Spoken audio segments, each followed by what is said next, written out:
think is part of why I've been able to build a successful business pretty quickly is because I was all in from the beginning. Did the measurement of speed stay as a qualification for what was a good environment for you? I wouldn't say that I'm necessarily hooked to going fast. I do, for example, really value just sitting on a bench in the middle of the summer and just looking at the trees. My number of companies that I've been a CMO for is actually significantly higher than I was ever telling anybody. Coaching fundamentally is about understanding how people see the world at a very deep level. Every great leader knows who they are authentically and knows how to lead from an authentic place. People sometimes think meditation means you got to be sitting in a room cross-legged. It's got to be at least 15 to 20 minutes with somebody talking. You can meditate in one breath.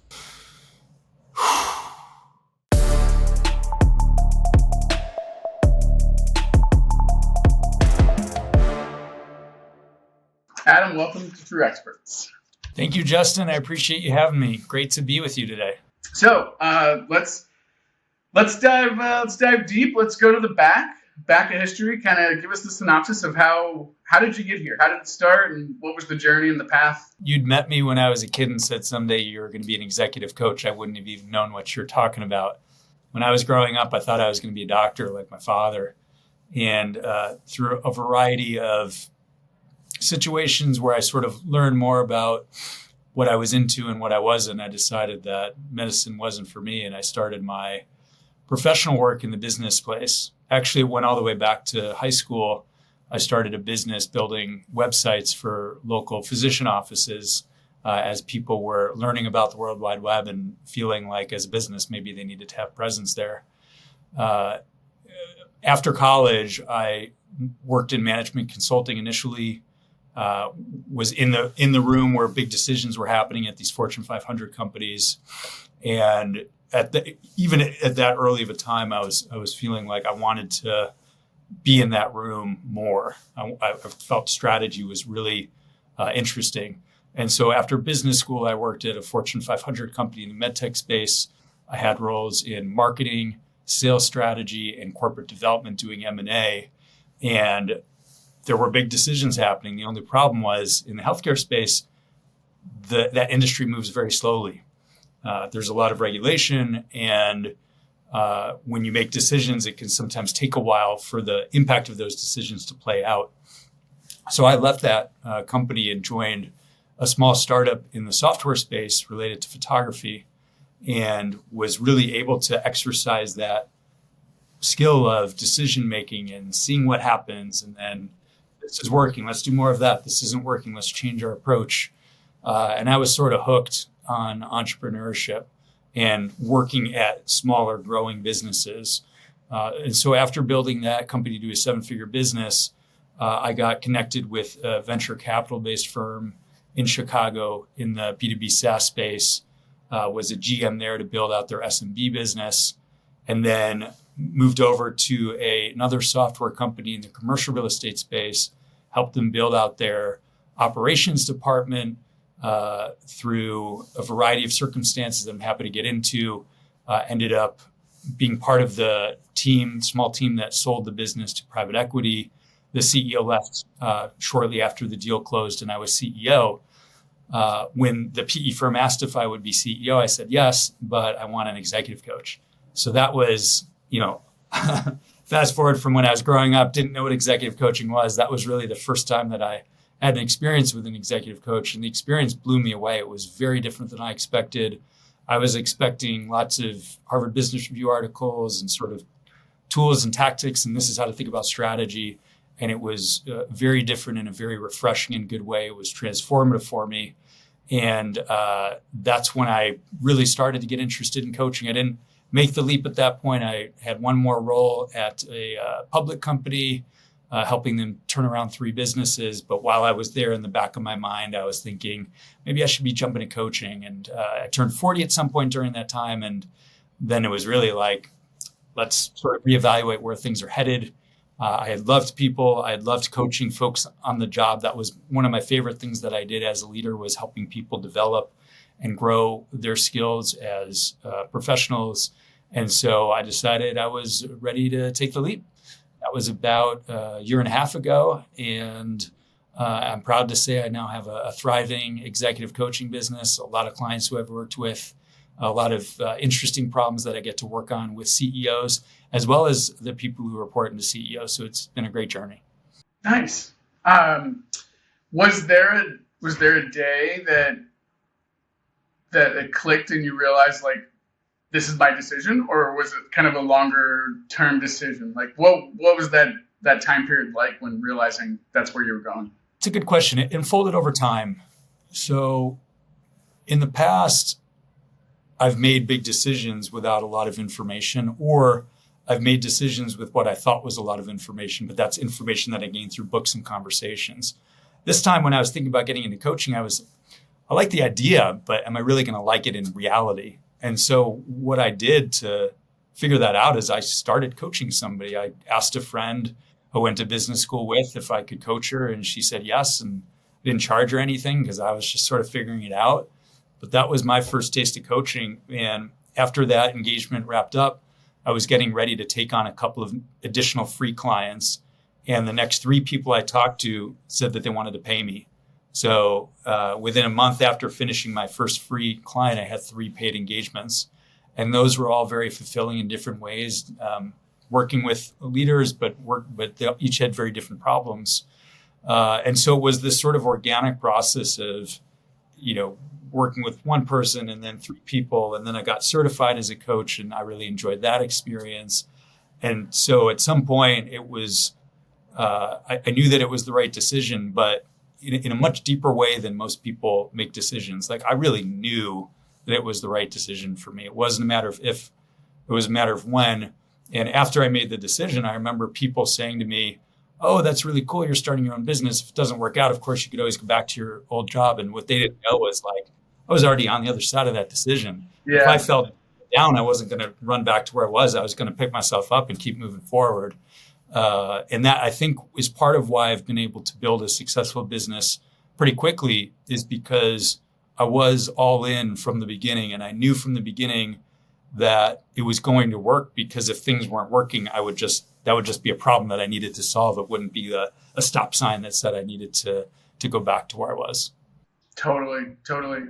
When I started doing this, a lot of people said that too. And they're right in one aspect. If it doesn't work, like go do what does work. But at the same time, I think a lot of the types of people that decide, especially with experience behind them, that decide to go and do something challenging, the chance of a driven, motivated person like not succeeding at any level, I feel like is low. And so you did it. You said when you were early in your career, the parts of bigger businesses that were slow were frustrating and hard to work with. So you went and moved on to smaller places that were faster. Throughout your career, did the measurement of speed stay as a qualification for what was a good environment for you? Yeah, it did. But even more than speed, I think it was variety. So when you're in slow environments, there's just less. It's not that there's less information. There's still a ton of information. But things change more slowly.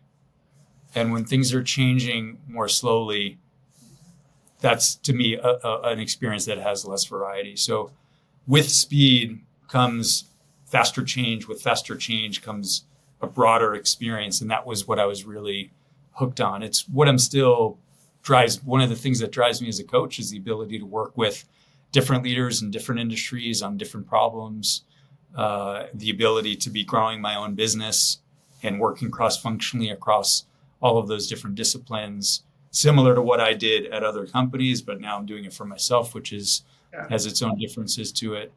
So yeah, I would say that's still a big piece, but I wouldn't say that I'm necessarily hooked to going fast. I do, for example, really value just sitting on a bench in the middle of the summer and just looking at the trees. So that is also part of what makes me me. But yeah, the variety is certainly something that I enjoy. Totally. It makes sense. You say the park bench and the tree. Last time we were together, you told me about how with some of your clients, you'll just go on a long walk on the lake and have that conversation and have that dialogue there. Sounds great. Sounds natural. Do you feel that the people that you have those types of conversations with in a natural, slow-paced setting, or do they also appreciate that, or do you find the people you're working with like want to see speed and want to see things moving quickly? So interestingly, I'll tell you a quick tale of two different clients. One client, I suggested it to him when I was meeting with him here in Chicago. I was like, what would you think about taking a walk for our coaching session today? And he immediately was excited. He's like, that sounds great. And we walked along the river. We had a really good conversation, away from phone, away from email, away from distractions, even away from the environment of being in an office and how that can make you think and sort of change the way that you're showing up and how you're thinking about problems. So that was on one end of the spectrum. On the other end of the spectrum, I had another client who was this person who was always moving very fast. And that's good, but every strength has a weakness. And one of the issues when you move fast is you can get so caught up in going in a direction, you can forget is this the right direction? And, all of a sudden you could have made really fast progress towards somewhere that you really don't want to be at the end of the day. So I offered to her as a homework assignment that I wanted her to take a very slow walk for 10 minutes, 3 times a week. And we talked about it. We said, she said, I'm going to do it when I get off the L. Between the L and coming home, I'm going to do a slow 10-minute walk. And I was like, how do you feel about doing this? Do you feel ready? And she's like, honestly, I don't think I'm going to be able to do it. Like, it feels like a waste of time. I feel like I need to be doing other things. So I was like, cool, well, let's practice right now. Let's practice taking a slow walk so you can see what it feels like. And when I say slow walk, I don't mean like you see somebody on the street and they're kind of walking slow. I mean like a very slow and intentional walk. Maybe you're covering a couple blocks over 5 to 10 minutes. And it was challenging for her. And at the end, she felt so good to be able to finally slow down and see what that felt like. And it started to become one of the things that she really looked forward to, recognizing that sometimes taking a pause to take stock of where you are and to refocus on what's important and where you want to go before diving back in can actually be very useful. Totally. Super cool. How do you describe that exercise or that dialogue between you? On the other end of the spectrum, there being like really tactical or implementable strategy stuff I'm sure you talk about. So how do you classify that type of an exercise with an executive? Yeah, good question. When I work with leaders, CEOs, they often are after results, right? They want to know how to grow their business more quickly, how to scale more quickly, how to improve profitability. They're looking for results. And when they hire a coach, they think that person's going to come in and help them take better actions, which is true. Like if you take the wrong actions, you hire the wrong person, you build the wrong product, that's going to lead to bad results. And if you hire a good person or build the right product, it's going to lead to better results. So that's all true. However, the reason that we take certain actions is informed by our thoughts, right? So if you took 2 different people and dropped them into the exact same circumstance, they would take different actions. You see this in business school because they do these case studies where they'll have you read about a fictional issue or opportunity related to business. Actually, it's usually grounded in reality and fact. But then you're taking that and saying, what would I do if I was in this situation? Same set of circumstances, 5 different people are going to have 5 very different answers. So there's something about what you think that can shape the actions that you take, which can shape the results. Now, where do thoughts come from?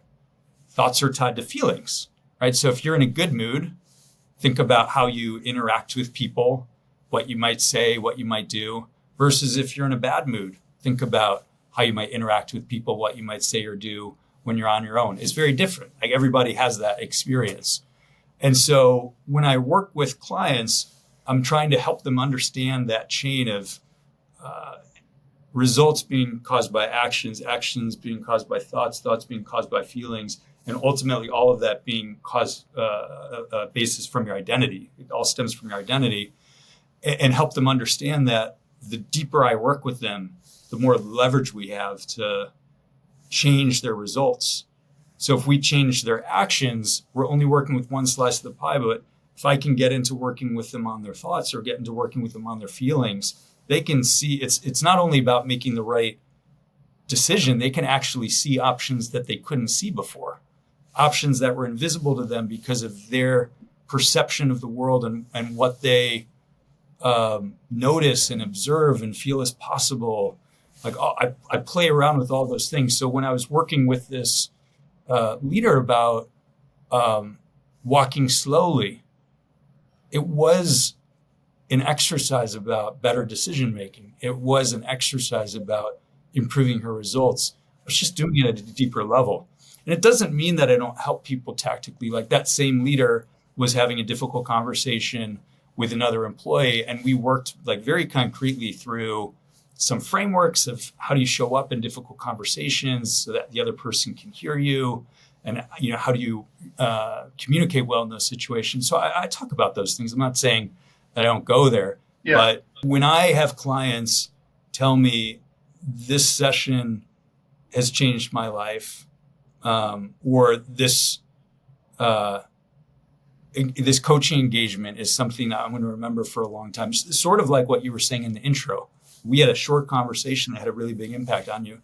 That's usually not talking about, oh, should you do option A or option B? Let me give you my advice. It's usually getting deeper in there. And I'm curious, Justin, do you remember what it is that I said to you that had such a big impact?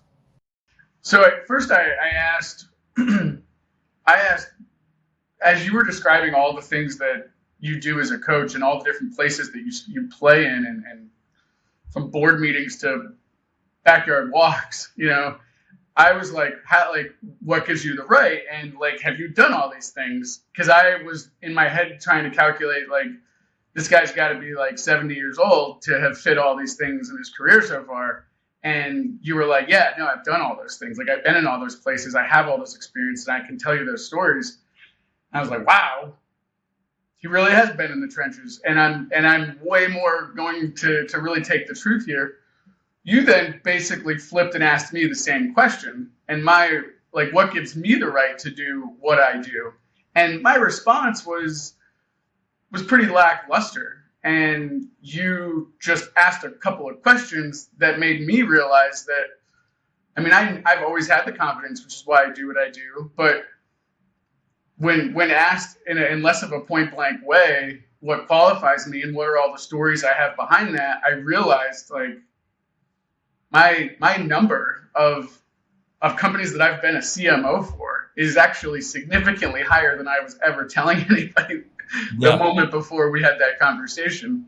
And I went home, told Bethany, my girlfriend, and she was like, whoa. And then I started using it anytime I was asked in the moments in the days and weeks forward. And it just was super logical. And it wasn't like it was all in here already. You just helped get it out. Yeah, it was all there. That's right. So imagine if you said, I'm trying to build my business. I want to sell better. What's some frameworks that I can use when I'm talking to a prospective client? And I worked with you at that level. Okay, whatever. But what I gave you by going deeper was a level of confidence that you can never get from a Harvard Business Review article. And it was a level of confidence that was already in there. We just had to, pull it out and help you see the experience that you already had. Totally. So it's like this false perception and understanding of what strong leaders are able to do. People assume that strong leadership is about the tactics. If it was about the tactics, you could read an biography on Steve Jobs, or read Richard Branson's autobiography, and you'd have all the tactics, and you'd be good. But that's not all that it is. It is the stuff that's underneath that can really make all of the difference in the world. Totally. Early 2024, I did a multi-month leadership storytelling intensive, and part of the journey was with a group of people that we met regularly, and then part of it was one-on-one with a coach, and the one-on-ones and the groups were staggered. It was great. really great experience, took a lot away. One of our very first exercises was meditating and visualizing life as an egg, and just like taking layers and layers and layers and layers off, and really starting to identify with the stories that we tell ourselves because about ourselves and where we came from and who we are and what we value and why we feel certain ways. And when you lay those all out on the table, you can start to draw connections to your daily activities and how you present yourself to the world and the actions you take. And when you lay them all out, you sometimes can find things that, like, maybe you can just stop telling that story because it's not who you are anymore. It's who you were when you were 5 or 10 or 15. It's still you, but you don't have to be putting that on repeat all day long in the back of yourself. You should make room for some of the other great things you've done to let that push out and really be who you are publicly. Yeah, we do have these stories that play in the background, and, best case scenario, they stay just sort of like in the background, but they'll come up, you'll think about it. You're supposed to be focused on interviewing your guest on the podcast, but you're thinking about something that happened last week that you're frustrated about. Or these things happen and then they come out, right? And as a leader, if you've got a team reporting to you and they've got teams reporting into them, you show up in a bad mood, that emotion is contagious. That spreads throughout an organization. Differently now because companies are sometimes remote, but it's still there. And that's really, so it's really important to know those stories and to, challenge the ones that aren't helpful, because they have such a big impact on you. Totally. These types of tools and tactics of going deep and kind of being outside the box with your clients, are those things that you read in a textbook, or are those things that you learned on the job through your experiences, or where did this come from? It's a good question. When you start really getting into coaching, you realize that coaching fundamentally is about understanding how people see the world at a very deep level. And one of the ways that you can do that, you don't even need to ask any questions. You can do it by looking and seeing how somebody's seated, what the room looks like that they're in, whether they're twisting their chair or whether they're still, whether they're sitting up straight, maybe they're sitting up very straight, like it looks like it's, they're trying to, maybe they're sort of slouched. You can tell by their behavior patterns. If somebody is using certain phrases, it is what it is, as an example phrase. That tells me a lot about somebody. Somebody says it is what it is.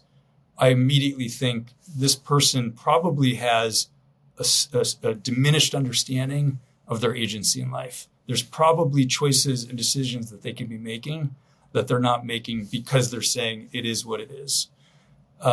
That's one small example, but there's lots of information that you can get about what it would be like to be inside of that person's head and to hear their inner chatter, to hear the thoughts that are happening. And when you can attune to somebody that closely, when you can understand somebody at that deep of a level, you start to get curious about, like, well, what's going on there and how can I play around with that? So when I invited this person to take to do the walk, who was moving fast, I didn't come into the session thinking I was going to ask her to do a walk. And it was a very different intention than the other example I gave about the person who wanted to take a walk. It was more like I was thinking, this person feels like they're moving fast and like they need to slow down. What is it that I might be able to give them as homework that might be able to help them slow down? And it just sort of came to me. And it's not the only thing that would have helped her. It's just the thing that happened to come up as I was talking to her. Now there is a whole toolkit, right? There are websites you can go on for coaches that talk about, different things that you can have clients do in different situations. But I find, I run my practice in a very bespoke way, no two engagements are the same. I'm really trying to customize and individualize the way that I work with a client. And so that means that the next steps that we come up with or the homework that they have varies very much client to client, depending on what we think is going to be useful for them. Do you have an objective to like take your experiences and kind of project them so that those successes can be repeated? Or are you trying to really just help that person based on their code and their genetics and their behaviors to make their own choices and decisions just better or differently? Well, if you were a client, what kind of coach would you want to work with? Oh, definitely the latter. But if I was hiring a coach to like help me win the lottery, like I'd probably want that. So I believe that every great leader, and I don't just mean great in terms of how big the business is or how many companies they've sold or how many cars they have. I mean, great leader in the best sense of the word leader. I think that every great leader knows who they are authentically and knows how to lead from an authentic place. That's been my experience. I've led from inauthentic places and seen where that got me. And I've led from authentic places and seen where that got me. Both externally to other people and within the organization, as well as internally, how it felt to lead from that place. Yeah. And I'm all in on authentic leadership. And so that means that I can share my own experiences, but I'm never going to share it unless it's in service of the client discovering how they can be either more authentic, or if they already are sort of coming from an authentic place, lead from that authentic place. Yeah. So of course, I've got experience. I'm not hiding it from people, right? I'll share things that works for me. I'll share things that haven't worked with me. I'll share success stories. I'll share failure stories.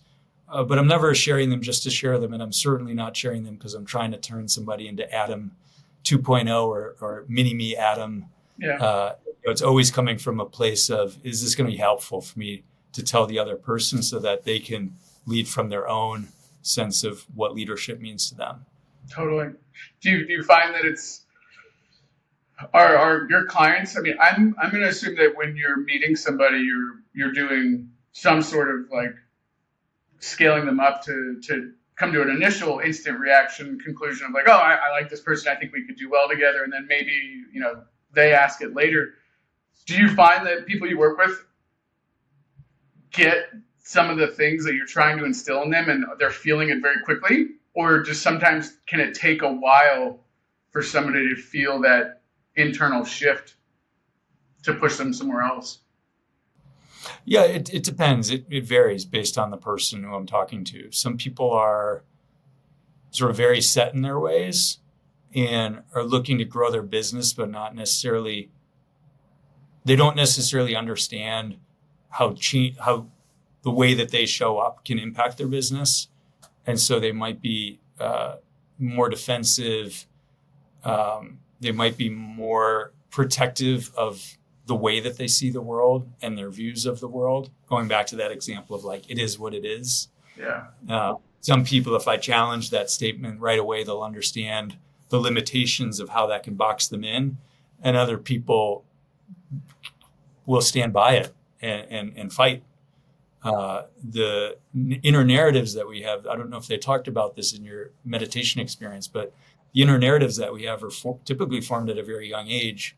And they come from a place of trying to keep us safe in the world and secure in the world and able to be loved by our parents. But then that cascades into, having connection and relationships in the world, whether romantic relationships or friendships.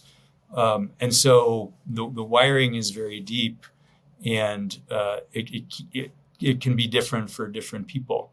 I will say that once they have that moment, similar to you, it's something that they often don't forget. It's something that leaves a lasting impression, not just in the moment, that they recognize that, but that can really impact the actions that they take the next day and the next week and the next month and so on. Because what's really happened is I've shifted the way that they see the world, or maybe better said, I've broadened the way that they see the world in a way that is very empowering and very impactful.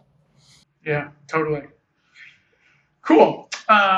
Let's shift a little bit and let's just talk about Adam. What do you do? Anything outside of work that kind of complements what you do inside of work? Do those kind of blend, or are there things that you do outside of work that are totally opposite end of the spectrum, and you like to chop trees down? I think you can find a connection between almost anything I'm about to say. I think that's just how life works. If you ask a question, is there a connection here? Your brain automatically is wired to try to find an answer. And our brain's pretty smart, can come up with answers. The things that I do outside of work, I do meditate.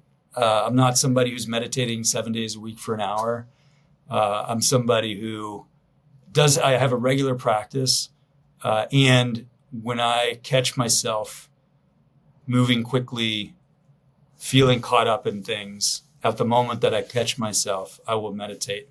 And people sometimes think meditation means you got to be sitting in a room cross-legged. It's got to be at least 15 to 20 minutes with somebody talking. It's not true. You can meditate in an instant. You can meditate in one breath. If you're in the middle of a busy day and you catch yourself and you just like,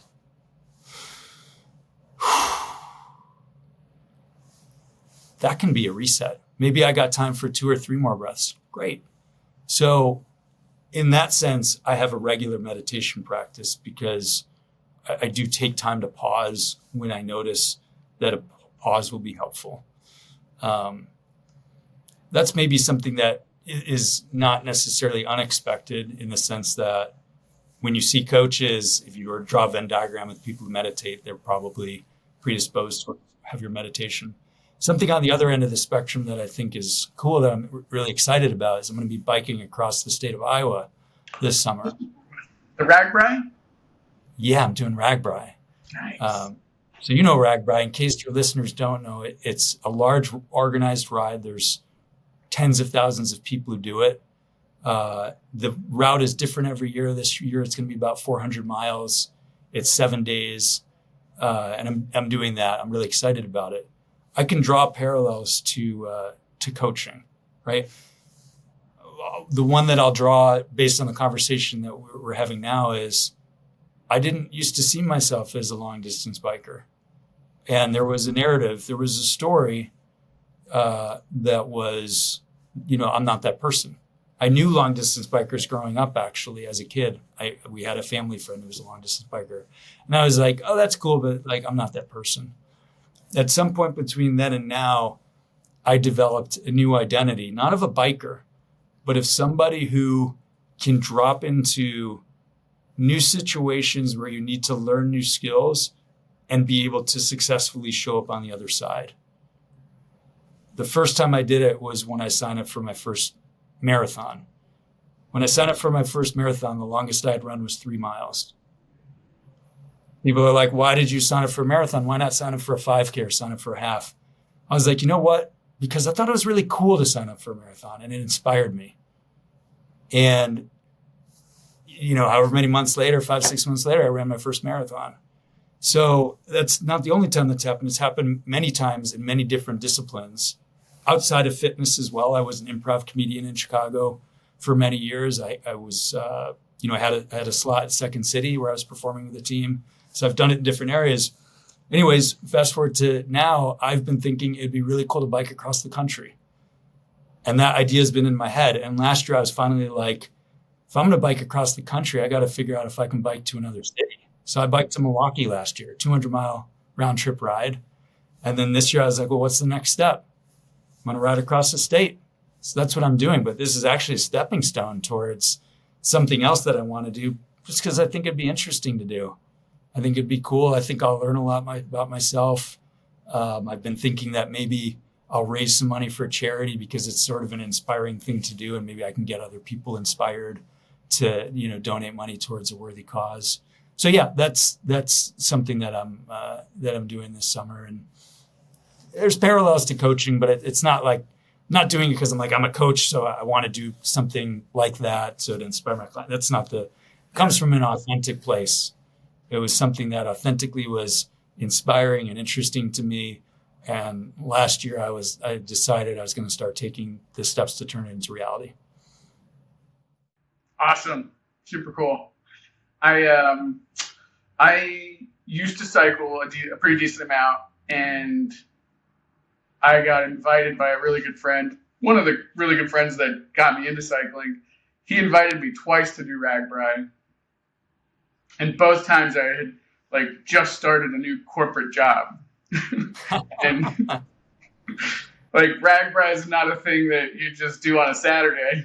Right? No, it's not.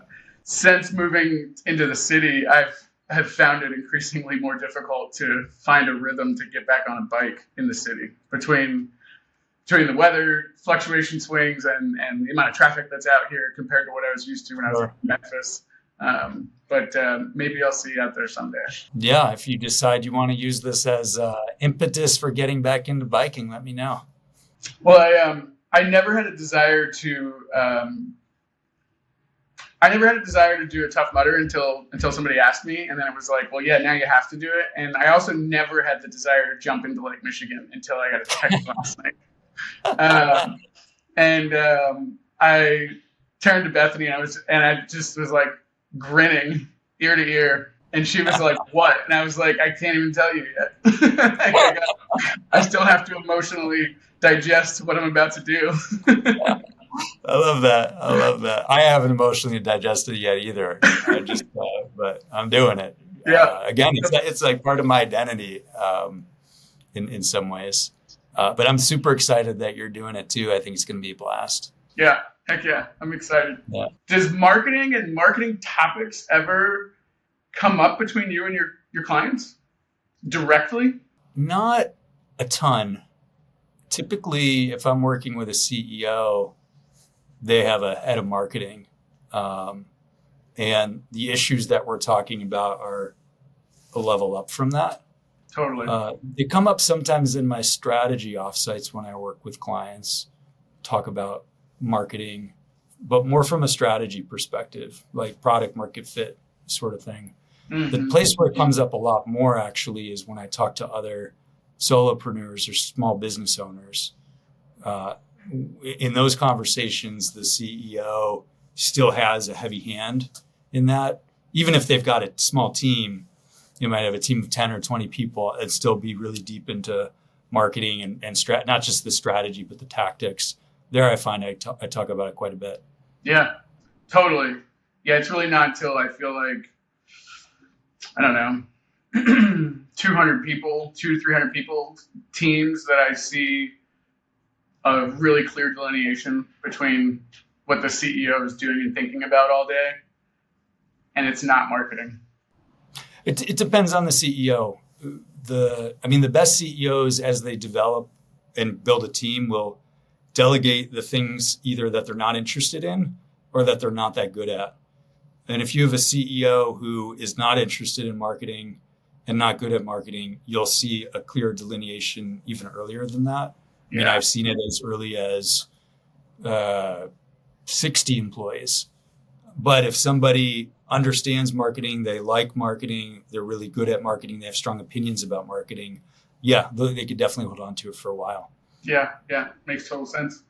Do you see any commonality in topics that that different businesses you work with are talking about around marketing, or is it just totally different business to business? Are you asking about larger businesses or smaller businesses, or just businesses in general? Let's go down on the audience you described, that a little more smaller when you're offsite. Okay. Yeah, I'll talk about that. And as I share what I'm about to share, I'm realizing it applies to larger companies too. I think what I hear most often with marketers is, where's the silver bullet?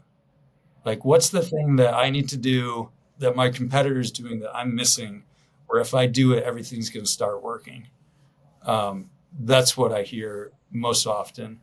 And it's a misguided question because it assumes that there's information out there that people are missing. And it's true. Like marketing is you know as well as anybody, marketing is a very deep discipline. If you want to be great at SEO or SEM or even blogging, like if you look at the cream of the crop and how they do it, there's a lot of nuance there. And that precisely is what people are missing, I think. I think that when people, because they don't know where the silver bullet is, they try to do a bit of everything. They try to diversify their risk. And as they diversify their risk, they can only get so deep because they're deploying resources across a lot of different areas that everybody's talking about. You got to be on social media. Within social media, you got to be on all the platforms. You got to have a blog. You got to be advertising online. You got to have marketing partnerships. So they start doing all these different things. The reality is that they're not doing anything very well. And so they're not seeing the results. And so they think they're missing something. When instead, if they were able to pick a couple and say, these are the ones that we're going to be best in class in, this is where we're going to get really exceptionally good, so that if you look at the players who are the top 10% at this particular discipline, we're going to be up there with them, marketing's going to work. And you might have I'd be interested to get your take on this, Justin, but I almost think it doesn't matter which tactic you pick, as long as, number one, there are people who are there are eyeballs coming through that platform who are your target customer. That there's a pathway where people buy as they see content through that sort of engagement, which can look lots of different ways, whether it's social media or blog or on your website, and whether there's a good path towards ROI, meaning for example, your product is sold at a high enough price point so that it makes sense given the channel. But beyond that, if those things are set, I don't know that it matters which discipline you pick. I think it just matters that you pick a couple and then you probably you're hiring people who are really, really good at it already. Or you're bringing on people who can, learn it and ramp up quickly to get exceptional at it. I think that's what makes for good marketing. 100%. Yeah. It's, you hit on I think 4 different pieces of content that I've produced in the past 6 months.